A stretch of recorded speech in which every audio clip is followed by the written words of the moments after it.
I'm not saying another word. What am I doing here? I've done nothing wrong.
You met Patrick Cairns, the harpooner.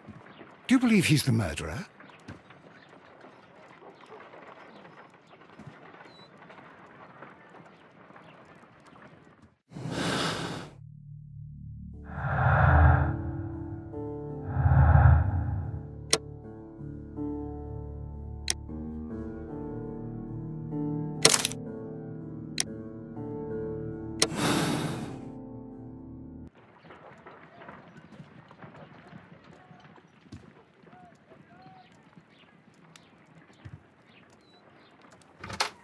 Good afternoon. I must be at the wrong address. I'd like to speak with a ship's captain, a Captain Ahab. Is that you?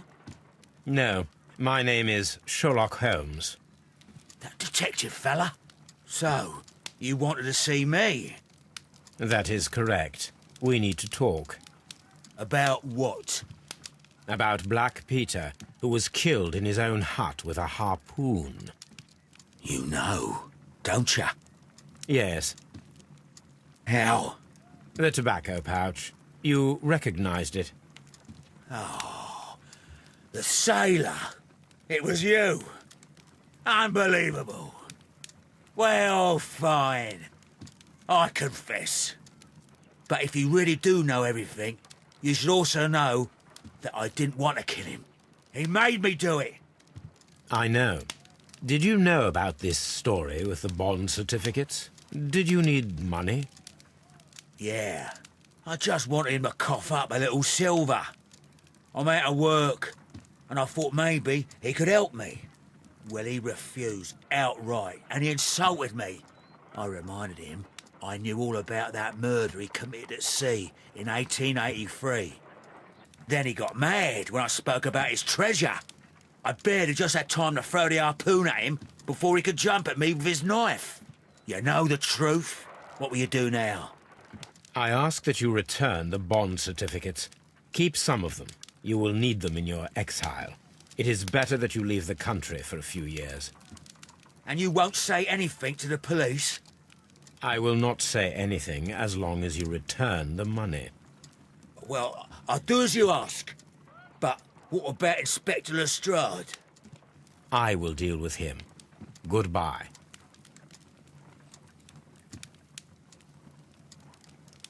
It's good that you asked me to come, Mr. Holmes. We do need to talk.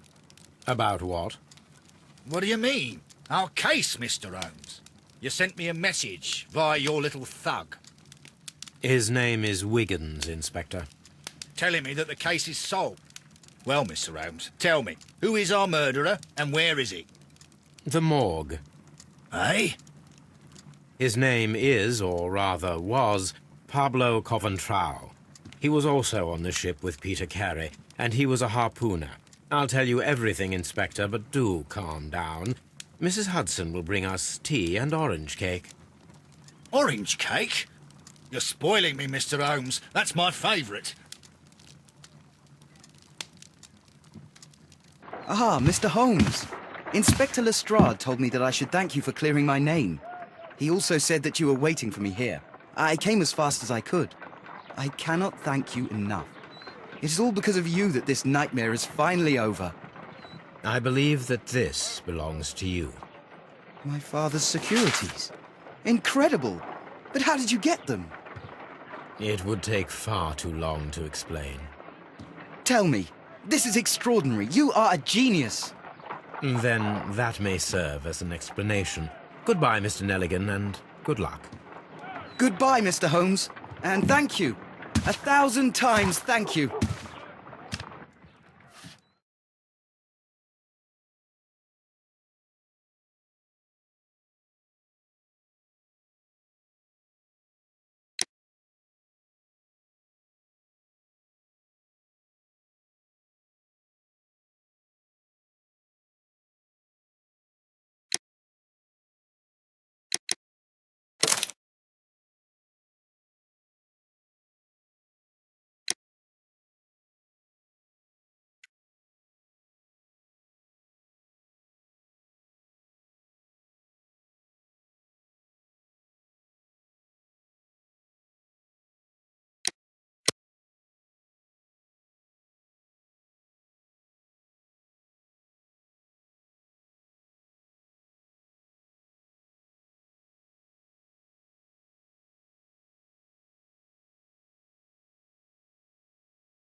This trip to the countryside will be good for you, Holmes.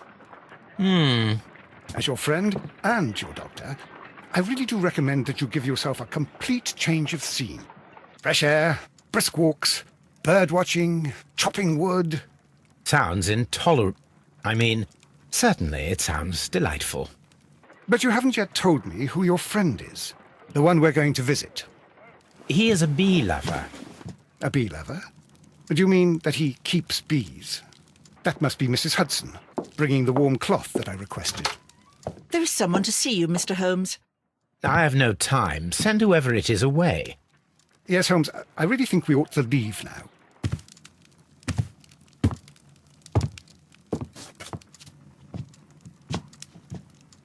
Mycroft. Sherlock. Oh, Mr. Holmes? Perhaps you don't remember me. I'm Dr. Watson. we met at the Diogenes Club a few years ago. I documented our encounter in a short story I gave the title The Greek Interpreter. He does remember you, Watson. My brother remembers everything, and that is why he is so valuable to the government. We are about to depart for the train station. I know. You know? Sherlock, I need your help. There are people who presently threaten both our country and the Crown itself. You must help us with those methods of yours. Need? Help? Those are not words I would readily associate with you, Mycroft.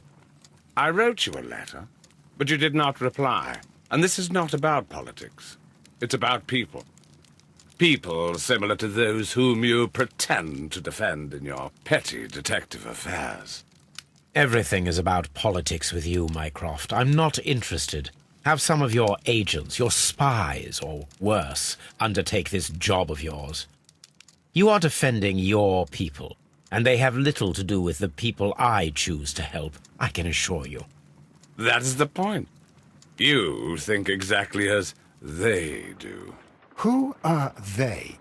The Merry Men. He is talking about the Merry Men, a band of idealistic terrorists. Sherlock, do please think about it. They are planning something diabolical. Your country needs you. You need me, Mycroft, and you are not the country. Although if your waistline expands very much further. Mrs. Hudson, tea will not be necessary. Dr. Watson, the train conductor, Mr. Parker, is aware that you will be 7 minutes late. You are in the 4th car. The train will be waiting for you. Sherlock, enjoy your time in Staffordshire. And do, please, at least write to me on your return.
Holmes, please call a cab while I pack my suitcase. We shall be late for the train.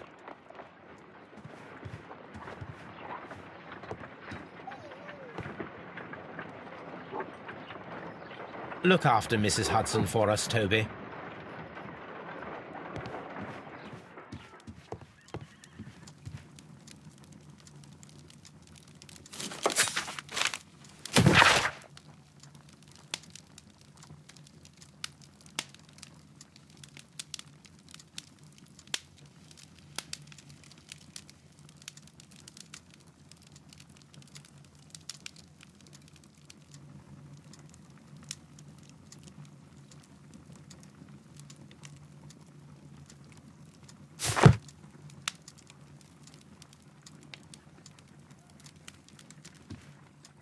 Watson, I'll hold a cab for us.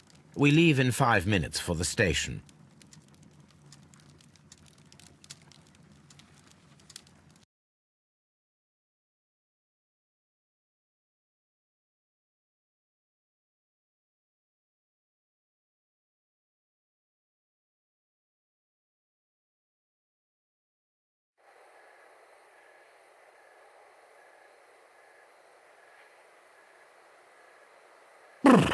What a gloomy night.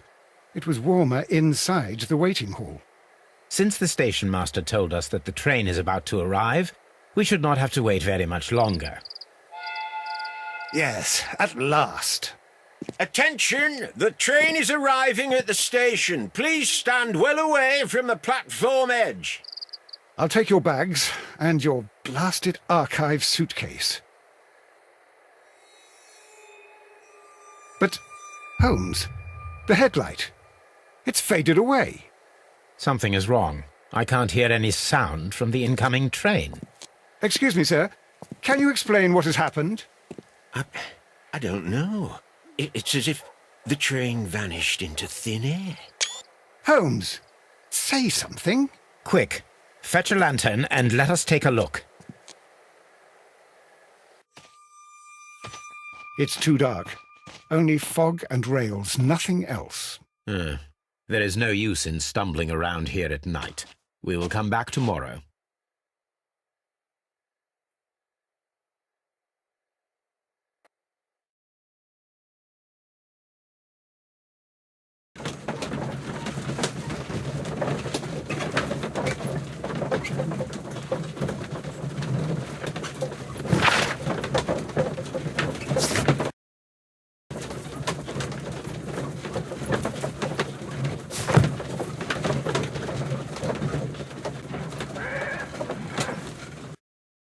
Well, here we are again at Evesham Station.